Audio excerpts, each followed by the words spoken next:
नमस्कार, आप देख रहे हैं दैनिक भास्कर उत्तराखंड उत्तर प्रदेश। मैं हूं आपके साथ सपना पांडे। आइए डालते हैं एक नजर उत्तराखंड और उत्तर प्रदेश की खबरों पर। डोईवाला में किसानों को दी गई कृषि फसल बीमा की जानकारी। किसानों ने मौके पर ही कराया गेहूं की फसल का बीमा।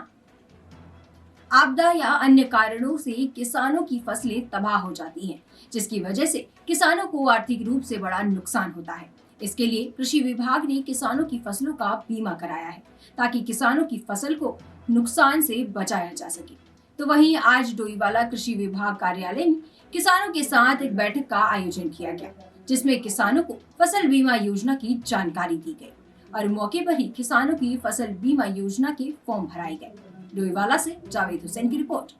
पर इकट्ठे हुए हैं यहाँ के जितने भी जनपद के किसान हैं, उनको ये बताने के लिए कि इंश्योरेंस के माध्यम से वो अपनी फसल को कैसे सुरक्षित रख सकते हैं, समय समय पर आने वाली आपदाओं से वो अपने आप को कैसे बचा सकते हैं, अपने पैसे को किस तरह से वो संजो सकते हैं, अपनी फसल को किस तरह से ज़्यादा उससे नुकसान से अलग रख सकते हैं।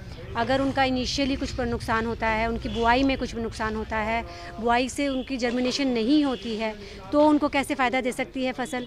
कटाई में अगर वो फैला के रखते हैं और उसके ऊपर बारिश आ जाती है, तो उसको कैसे बचा सकते हैं कि इंश्योरेंस के माध्यम से। अगर उनकी उपज गारंटेड उपज से जो आती है उससे कम हो रही है, तो उसमें उनको कैसे इंश्योरेंस से फ़ायदा दिया जा सकता है।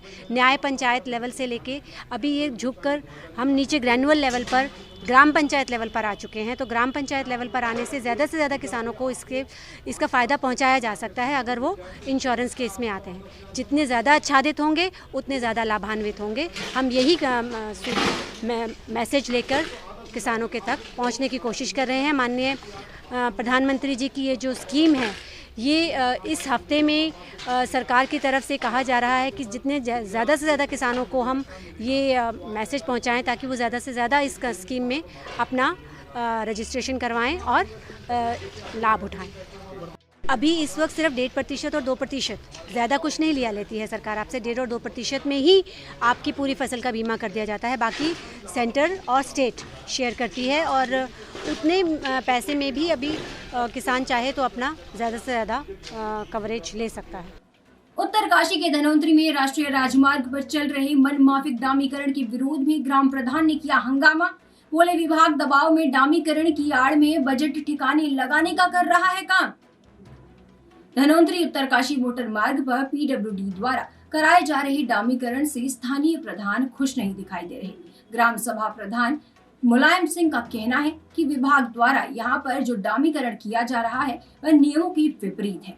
पहाड़ी क्षेत्रों में अत्यधिक ठंड होने के कारण यहाँ पर चल रहे डामीकरण के टिकने की कोई संभावना ही नहीं है, क्योंकि ठंड के कारण जमीनी पकड़ नहीं बना पाता और यहाँ कुछ समय के बाद यह उखड़ना शुरू हो जाता है।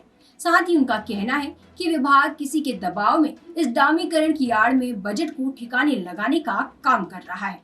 उत्तरकाशी से दीपक नाटियाल की रिपोर्ट।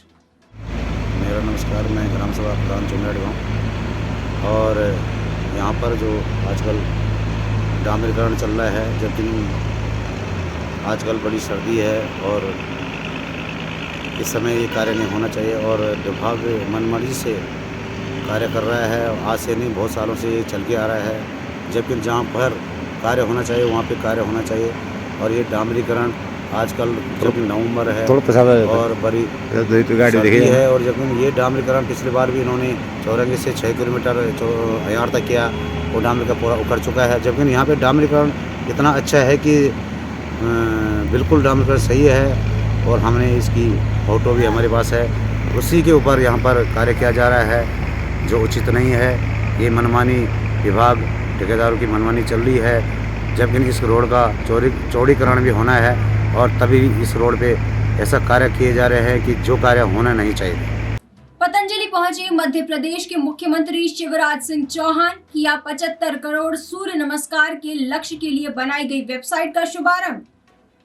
धर्मनगरी हरिद्वार में मध्य प्रदेश के मुख्यमंत्री शिवराज सिंह चौहान आज पतंजलि विश्वविद्यालय पहुंचे, जहां पर उन्होंने एक संगोष्ठी में भाग लिया और आजादी के 75वीं वर्षगांठ के अवसर पर 75 करोड़ सूर्य नमस्कार के लक्ष्य के लिए बनाई गई वेबसाइट का शुभारंभ किया।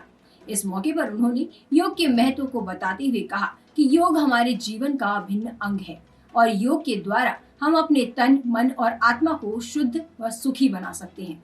वहीं उन्होंने योग गुरु बाबा रामदेव व बालकृष्ण का धन्यवाद भी किया। हरिद्वार से सचिन तिवारी की रिपोर्ट। वाद का जो एक दर्शन दिया पंडित दीनदयाल उपाध्याय जी ने, उसके संदर्भ में आज जो प्रबोधन दिया, सच में आज जिस प्रकार से पूरी दुनिया में bacterial, viral, fungal disease, communicable, non communicable, lifestyle disease, genetic disease से पूरे संसार में जो एक कोहराम मचा है, त्राहिमाम मचा है, तो रोगों से, सब प्रकार के नशा से, सब प्रकार के हिंसा, झूठ, बेईमानी, कदाचार और संसार के तमाम तरह के जो दुख दारिद्र्य हैं, उनका समाधान हमारे सांस्कृतिक सत्यों में सन्निहित है। उस पर जो प्रबोधन दिया उससे हम अभिभूत हैं। और ऐसे योग धर्म, अध्यात्म धर्म के साथ अपने शासक धर्म, अपने राज धर्म और राष्ट्र धर्म को निभाने वाले मुख्यमंत्री पर पूरा राष्ट्र गौरव करता है। मैं उनका अभिनंदन करता हूं। पतंजलि योगपीठ में आदरणीय मुख्यमंत्री जी, वो अद्भुत है। आज हमने जहाँ 75 करोड़ सूर्य नमस्कार जो आज़ादी के 75वें वर्ष में होंगे, उसका वर्चुअली महाराज जी के साथ शुभारंभ किया। लेकिन उसके साथ साथ मैं स्वयं ये महसूस करता हूँ कि योग की शिक्षा व्यक्ति के शरीर, मन और बुद्धि का, आत्मा का विकास करेगी। तो ये योग की शिक्षा सच में ऐसे व्यक्ति निर्माण करेगी जो देशभक्त, चरित्रवान, ईमानदार, कर्मठ, परोपकारी, अपने लिए नहीं दूसरों के लिए जीने वाले होंगे। तो योग की शिक्षा को मध्य प्रदेश में देने का अभियान चलाया जाएगा। योग आयोग का हम गठन करेंगे और ऐसे श्रेष्ठ संत और सन्यासी जो पूरी दुनिया को दिशा दे रहे हैं, उनके मार्गदर्शन में वो काम होगा। और मुझे पूरा विश्वास है कि इससे प्रदेश भी बदलेगा और देश भी बदलेगा। मैं आभारी हूँ स्वामी जी। पीपीपी मोड के खिलाफ उतरी उग्राद, डोईवाला अस्पताल के बाहर आमरण अनशन किया शुरू। उत्तराखंड क्रांति दल ने सामुदायिक स्वास्थ्य केंद्र डोईवाला को पीपीपी मोड पर दिए जाने के खिलाफ चल रहे क्रमिक अनशन को आमरण अनशन में बदल दिया है। उत्तराखंड क्रांति दल के विधानसभा प्रभारी शिव प्रसाद सेमवाल ने बताया कि पिछले 10 दिनों से यूकेडी अपनी मांगों को लेकर प्रदर्शन कर रही है और अभी तक उनकी मांगों पर कोई सुनवाई नहीं हुई है, जिसके बाद यूकेडी को आज से आमरण अनशन की शुरुआत करने पर मजबूर होना पड़ा है। डोईवाला से जावेद हुसैन की रिपोर्ट। 6 दिन तक हमारे लोग कर्मिक अनशन पे रहे। आज हमने निर्णय लिया है, जब शासन प्रशासन का अभी तक कोई भी नुमाइंदा यहाँ पर नहीं पहुँचा है और न ही उन्होंने कोई संज्ञान लिया है, हमने ये कदम उठाया है कि हम खुद, मैं व्यक्तिगत केंद्र सचिव होने के नाते हमारे सेमवाल जी के सहयोग से, अपने सभी साथियों के सहयोग से अमर अनशन की घोषणा की है। और अमर अनशन पर तब तक बैठा रहूँगा जब तक सरकार ने कोई ठोस निर्णय इस जो हॉस्पिटल है डोईवाला का, इसको जो निजीकरण है वो वापस नहीं लिया और पीपी मोड से वापस नहीं लिया। यहाँ की जो सुविधाएं हैं जो आम जनमानस को मिलती रहती थी, जब तक वो उपलब्ध नहीं होती है तब तक हमारा अमर अनशन जारी रहेगा। और अगर तब भी इनकी चून नहीं रहेंगी तो मैं खुद कह रहा हूँ, मैं व्यक्तिगत आत्मदाह की चेतावनी भी देता हूँ सरकार को और साफ साफ कहना चाहता हूँ, सरकार चाहते तो चेत जाए। हम राज्य आंदोलनकारी हैं, हम राज्य बनाना जानते हैं, राज्य बनाया है तो राज्य बचाना हमारा काम है। जनता की आवाज़ को शासन प्रशासन तक पहुँचाना भी हमारा। लगातार आंदोलन का ये 10वां दिन था, लेकिन प्रचंड बहुमत के घमंड में सरकार जरा भी संज्ञान लेने को राजी नहीं है। इसके लिए कांग्रेस और भाजपा दोनों बराबर की दोषी हैं, दोनों ही इसकी बदहाली के लिए जिम्मेदार हैं। और जब सरकार ने संज्ञान नहीं लिया तो आज मजबूर होकर के उत्तराखंड क्रांति दल के जो केंद्रीय सचिव हैं उनका आज से आमरण अनशन शुरू हो गया है। और सरकार ने अगर इसका भी संज्ञान नहीं लिया तो फिर अगले कदम के रूप में कोई भी कार्यकर्ता आत्मजात जैसा घातक कदम भी उठा सकता है, जिसकी जिम्मेदारी शासन प्रशासन की होगी। बुलेटिन में आज के लिए बस इतना ही। जाने से पहले एक संदेश, कोरोना संक्रमण अभी खत्म नहीं हुआ है, तो इससे बचे रहने के लिए समय पर वैक्सीन लगवाएं, मास्क पहनें, सामाजिक दूरी का ध्यान रखें और बाकी खबरों के लिए देखते रहिए दैनिक भास्कर उत्तराखंड उत्तर प्रदेश।